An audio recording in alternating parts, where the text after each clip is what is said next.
finger, and I gave you a bunch of assessment findings. I gave you respiratory rate. I gave you, let's say I gave you urine output. I gave you all kind of things. What's your priority? The respiratory rate. Respiratory rate. Does that make sense? Yeah. Okay. So now, if I give you a little along the way. Another question. Let's move to the right side of the heart. Put your finger in the right ventricle. If that pump that pumps is supposed to pump to where? Going. To the body. No, wait a minute. Everybody get with me. Put your right index finger on the right ventricle on your sheet. Back up. Right atrium. Oh, to the right atrium. Now back up. That's the superior vena cava. You are backing up into the system, into the body, into the venous system. Okay? You're backing up. If your right heart fails, you are backing up into the venous system. Hey, what is this called? The carotid. So what if all this starts distending? My jugular veins start distending. What is that called? Yeah. Yes, neck vein distension. Jugular vein distension. JVD. With me? Hey, so if my right heart backs up to my superior vena cava, my inferior vena cava, and it keeps backing up at the top and at the bottom of the heart, I'm going to have JVD because it's backing up into my venous system. I'm also going to have a big old belly because my inferior vena cava it serves these veins too, right? They all empty back into the heart. So you know how there's people have that big old ascites belly? Have y'all seen that? It'd be a man and he looks 9 months pregnant. Y'all know about that? Or a woman that does, and you Or a ask woman her, that and you're does like, and don't ask her. I did. Please don't. I have done it. Me too. It was a young person. Sorry, I'll ever do it again. I did it once. That's all it takes. Okay. I don't want to so bad. Big old belly, right? Big old belly. I know. Ascites. What else? When all this fluid is just backing up into the venous system. What about the leg? Yep, big, What about the hand? big. So people who have right-sided heart failure are full of fluid. Okay? Now let me explain this to you. This will be like, oh, Miss Cookie. Is the left side of my heart and the right side of my heart all connected? Yeah. The left side typically fails first. But guess what's going to fail if you don't fix that? The right side. Right side. And we call that biventricular failure if both sides are failing. Bi being both, biventricular failure. So if you see that, that just means they have left-sided and right-sided heart failure. So if they have both, they're going to have signs and symptoms of both. And so in those patients, you know it's a good day when they come to your office or wherever, clinic, and they're actually wearing real shoes. Yeah. Because typically they're wearing house shoes, if they can get house shoes on. A lot of socks that are cut. Yes, a lot of socks that are cut. The other thing that you don't typically see them wearing is rings because they are so swollen that their rings won't fit. So we ask them a lot of times at heart failure clinics or doctor's offices, I'm like, oh, you have on shoes. Means you're better. Okay, what's your weight? And remember, weight is a more accurate indicator of fluid balance. That's on every NCLEX I've ever seen almost. Practice question. And is an important one. Weight is more accurate. Remember that. That's your most accurate form of fluid balance is their weight. You can tell if they're gaining fluid, if they're gaining weight. Because you don't just gain fat. It takes a lot of work. Okay? I know y'all think that, but no. All right. So, if I asked you to give me signs and symptoms of left-sided heart failure, could you? If I asked you to give me signs and symptoms of right-sided heart failure, could you? Okay, you know there's always a test. What I typically do is after I cover something, like when I come back in here tomorrow, I'm giving y'all all a test to see if you're covering what I need you to know. All right. Did you learn anything so far? Yeah. All right. Let's keep going. Some of this is late.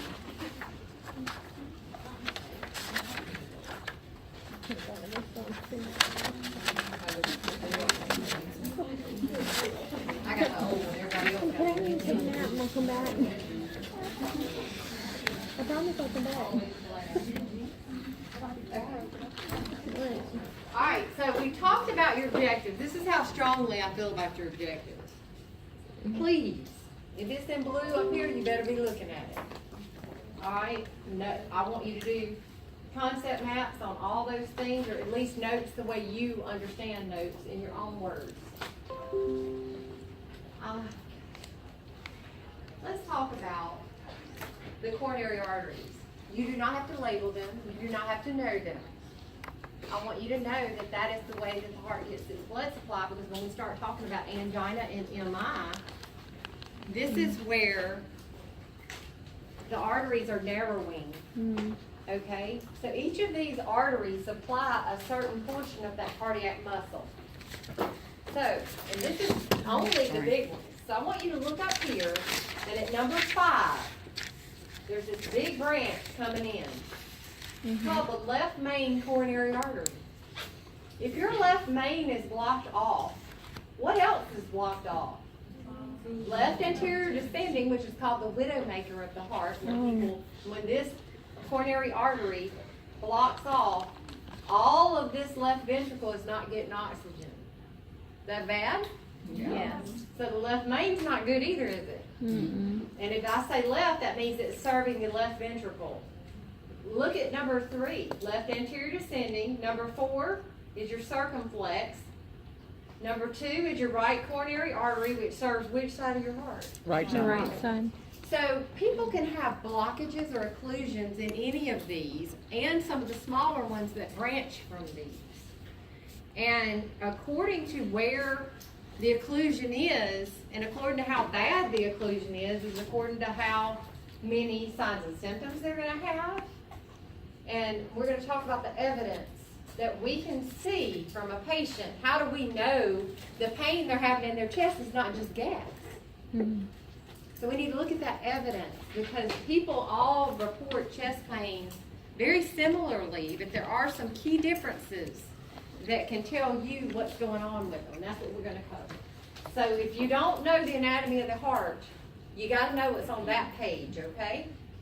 So I want to talk to you some more about what you need to know. Concepts when you read and start learning about your meds. Your meds you'll read on furosemide, it'll say decreases preload. What? Preload is, all that means is volume coming in to the heart. If it says it decreases preload, that means the volume coming into the heart. Okay? And then some drugs say decreases afterload. And some drugs may do both, decrease preload and afterload when you're reading. And if it says it decreases afterload, what that means is it decreases the pressure that the heart has to pump out against. Such as, we were talking about nitroglycerin. It vasodilates vessels, which means the tank that the heart is pumping out into. So if I have high blood pressure and everything is constricted, my vessels are constricted tight, my afterload is going to be high because the heart's having to push to try to get the blood out of it, right? So meds like nitroglycerin, you're going to read, it says it decreases preload and afterload. And it does it by making all those vessels bigger. And if they're bigger, they're holding more volume out of the heart. Does that make sense? Okay, so it decreases pressure. I just need to make sure that y'all understand those 2 words so that when you're reading about your medicine, you understand them. All right? So this is the big booger. Like, I hate a booger, a sticky booger. This is it. So let's make it easy, okay? We're gonna flip that sucker. All right. SA node. I want you to remember this. The fastest is in control. The fastest, whoever can beat the heart the fastest, whoever is the fastest, like survival of the fittest, is in control. Your SA node, the normal pacemaker of your heart, the inherent rate, or the inherent or natural rate of the SA node is 60 to 100 beats per minute. The SA node can beat your heart 60 to 100, okay? That's naturally what it's designed to do. We know that sometimes people's coronary arteries that supply that area of the heart occlude. Or it's like a car. The SA node wears out. And if that happens, God made a backup plan, which is called the AV node. It has natural pacer cells in it, and it can beat the heart if the SA node poops out. It's not real reliable, though, just saying. And science found that the pacer cells are not actually in the AV node, they're actually in what we call the junction. Okay, no big deal. You can call it the AV node if you want to. For years and years and years, we thought, we called them nodal rhythms, but we don't do that anymore. But the SA node beats the heart how many times? 60 to 100 per minute. The AV node can do what? 40 to 60. 40 to 60 is all it can do. 40 to 60 beats per minute. Is that really reliable? No. Or is that fast enough? No. Better than nothing. I'm with you. Better than nothing. All right. So if that one poops out, all we got left is Purkinje fibers. You know what they can do? 20 to 40. Either you score which book you read, it ain't enough. It's 20 to 40. Some books say 15 to 40. It ain't enough. It is not enough. So do you understand why I said the fastest is in control so far? Because the normal pacer of the heart is what? 60 to 100. 60 to 100. And if we have normal conduction of the heart, the impulse goes out and is going all at the same time through your atria. And then it gets to your AV node. Thank God for your AV node. It says, hey, hold up a minute. We got to squeeze this blood on down to the ventricles. Good. You got to wait just a moment. And then it allows the impulse to go on down to the ventricles. Okay, that's how this works. So the natural pacemaker of the heart is what? SA node. If it poops out, what you got left? The AV and the Purkinje. AV node. AV node. Okay, and then if that poops out, Purkinje fibers. Purkinje and then now let me rock your world just a moment. Every once in a while, there's nursing students, and they are stressed, and they drink coffee, and some of them even smoke. They better not tell me. And I miss it. what else do y'all do? Y'all don't sleep. Energy drinks. And you do energy drinks. Chocolate. Don't tell me anything else. Okay. So what happens is, and y'all take those pills to stay awake, you stimulate your heart. Okay? And what happens when you do that is an area in your heart gets irritated. And it's not a normal or natural pacemaker, but it fires off early. It jumps in early. And we call them ectopic beats. And they can be PACs, they're called premature atrial contractions, and we'll learn those in level 3. Or they can be PVCs, premature ventricular contractions. And less common, there can be premature junctional contractions. Who cares, and why am I telling you this? Because you're going to have patients out in clinical that they tell you they're in normal sinus rhythm and they have some PACs or PVCs. That's the most common. And I need you to understand they're either scared, right? Or there's something stretching their atria, if it's atrial contractions, like fluid. So one of the causes that people have these ectopic beats If you're a nursing student, it's because you're doing too much caffeine, too many stimulants, not getting enough sleep, and you're stressed. If you're a heart failure patient, you might be having increased PACs because you have too much fluid stretching the atria, causing it to be irritated. So just hang on. I'm just building the base. What are you responsible for? Normal sinus rhythm, sinus gravy, and sinus tachy. So now, here's what you're responsible for. You ready? Okay. The first little hump or hill that you see up here is called a P wave. P is in pizza wave. Okay? What that wave indicates is atrial firing off, electrical activity in your atria. And they call it, the firing off part is called depolarization. All that means is the inside of the cells, as that impulse fires, is becoming more positive. It's a firing off. So you start to see actually a waveform happening on that EKG paper. It's starting, you're going up from the flat line. You're starting to see it go up. The first hill indicates what? Atrial firing off, atrial, this green thing right here. You see this is flat or nothing. There's no electrical activity right there. Now we have electrical activity occurring right there on that green hump, and that's called a P wave, and that means atrial depolarization or firing off. Anytime you have a segment, it's a rest. So I told you it has to go through the atria, right? Coming on down. And then the nose says, hang on, dude, we need to contract. Okay, so it kind of holds tight. If you fire off, the inside of those cells are becoming positive. You know how you flush the toilet? Y'all ever flush the toilet? I hope so. And so when you flush the toilet and it's busy, can you flush it again? No. No. So it can't receive another impulse until all, it's like the toilet, till all the inside of them cells become negative again, okay? So it's resting right here behind this QRS, right here. It's also a wave, but you don't have to know it, but I need you to understand that it's happening. So when you depolarize, do you have to repolarize to have another beat? Yes, yes, okay.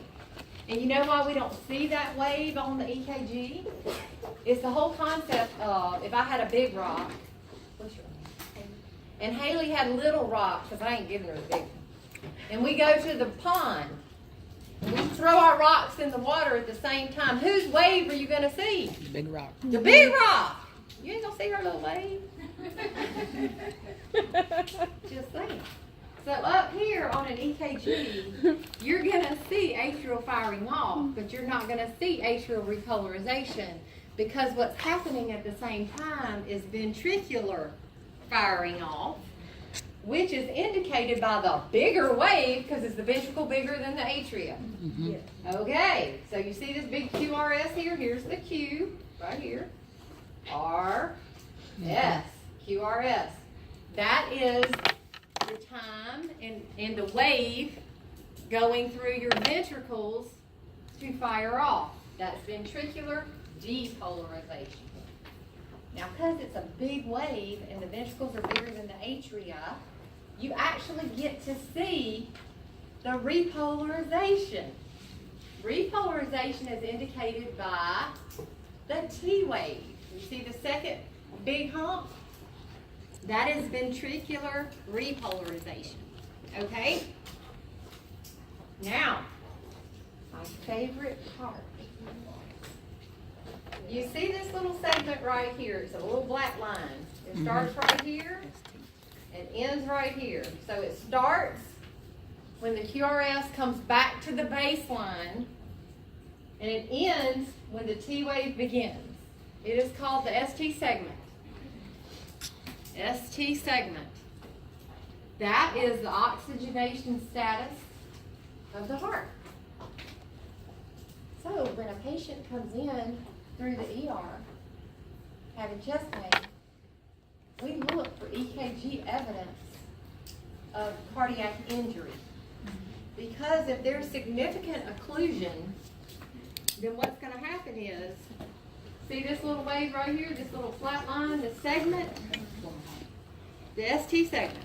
If it's an infarct where there's muscle tissue dying, necrosis is the word we use. If there is heart muscle necrosis, that segment will elevate. That segment will elevate above baseline. Okay?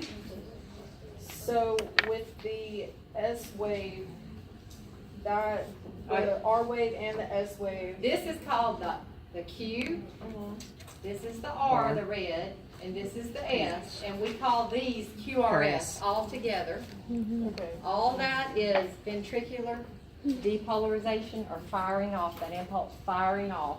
You said depolarization? Depolarization. Depolarization. And y'all aren't going to be tested on depolarization on a nursing test. I just need you to know this whole complex, don't be worried if you spell it wrong, it'll be okay. So you see this complex right here? That is electrical activity going through your ventricles. That's what a QRS complex is. Y'all cool? Okay. We measure things on graph paper on EKG, don't we? Yep. When we're measuring left to right, we're measuring time. Okay? Time. So, what did I tell you the ST segment stood for?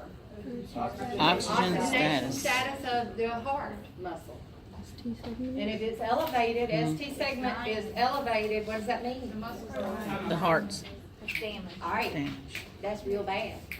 So what, are y'all ready to hear what you're gonna hear in the hospital?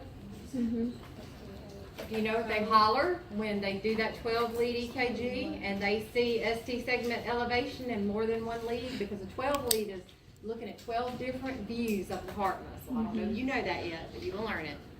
They hollering for a code in a machine, They'll right? holler, STEMI alert. So if you're in the hospital and you hear STEMI alert, get excited, because it means ST segment elevated MI. There is a patient who has come into that ER and they have ST segment elevation on their 12 lead EKG. And what Fixing that to have tells you is myocardial we have EKG evidence that we have a patient that has entered our ER With a heart attack. with a heart attack that is significant enough that we need to put a team together to go light things up and make it happen for this patient in less than 60 minutes. We should have that patient, we should have an IV in them, we should have oxygen on them, we should be starting the process to the cath lab to get that vessel opened up to minimize the amount of heart muscle that is damaged. Because the faster we get that patient to the cath lab and get that area of the heart reperfused, the better quality of life that person is going to have. And because we used to not have all these things in play, a lot of people died. Most people, if they're going to have a big MI, they have it outside the hospital, and they don't make it in time to live. And so now, because of you being here, and because of all the programs out in the community, we teach people what? Don't wait. Get in there.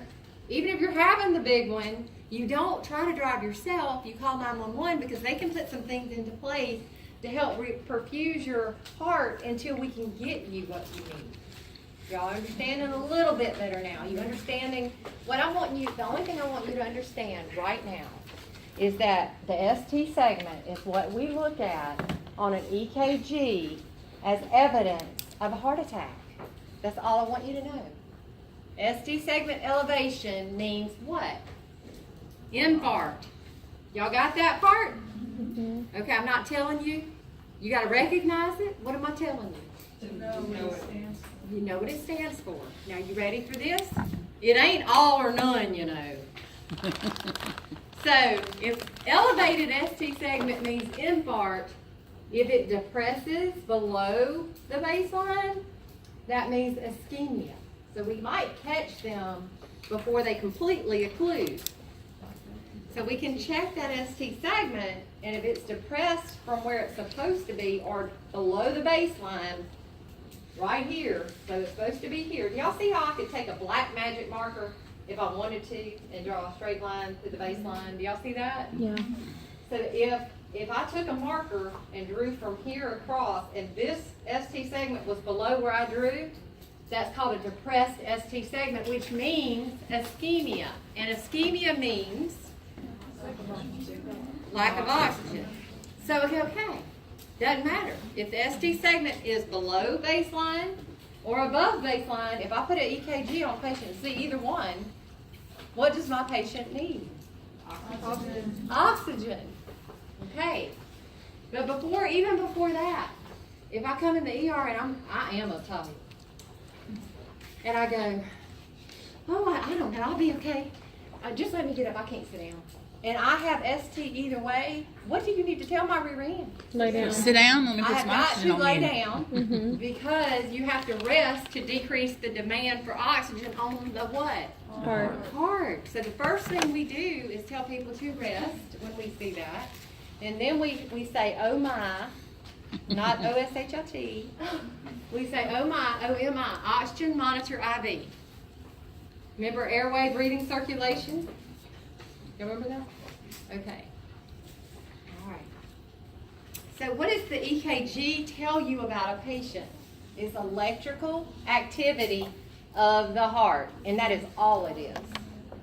Does not mean that the heart is pumping, because we're going to learn about dysrhythmias when you get to level 4, where they have beautiful electrical conduction and they are dead as a doornail.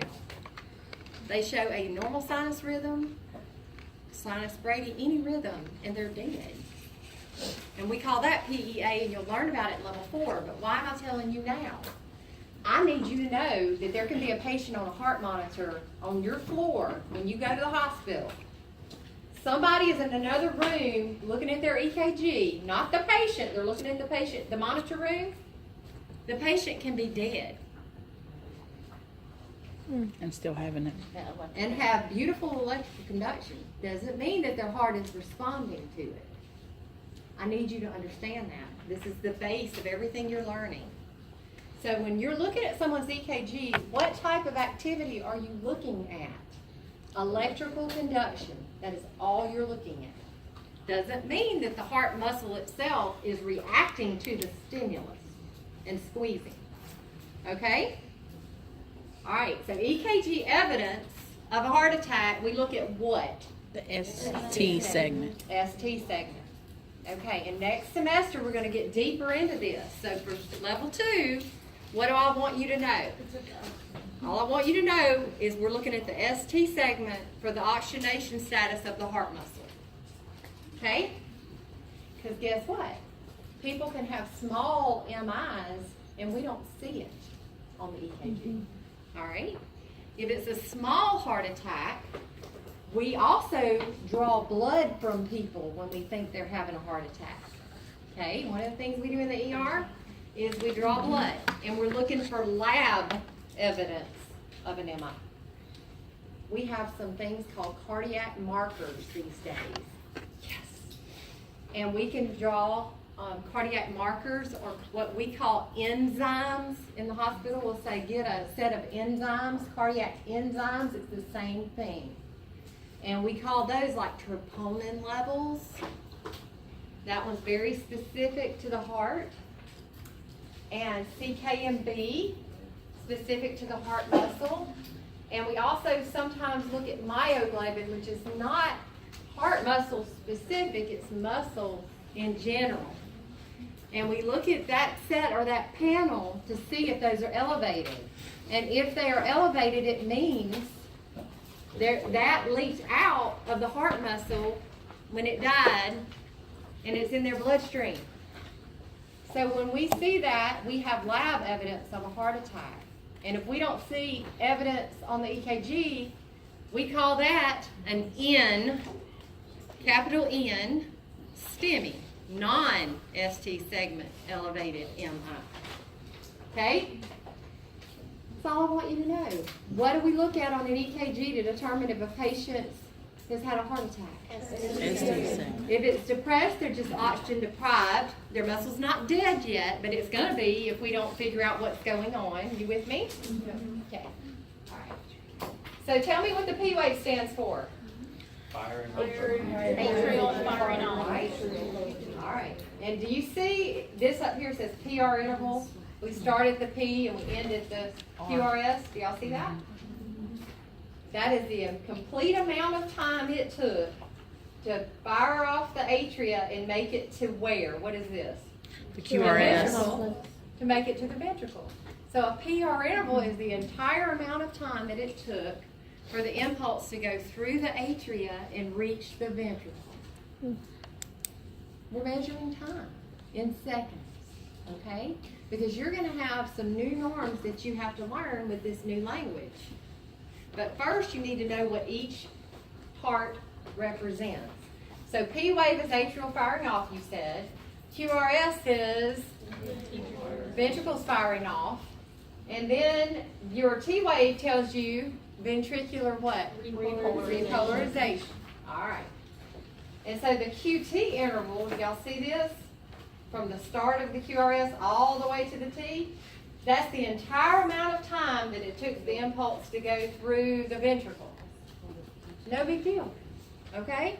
All I want you to know is that the P wave equals atrial firing off, the QRS equals ventricles firing off. And that an EKG tells you electrical activity and electrical activity only.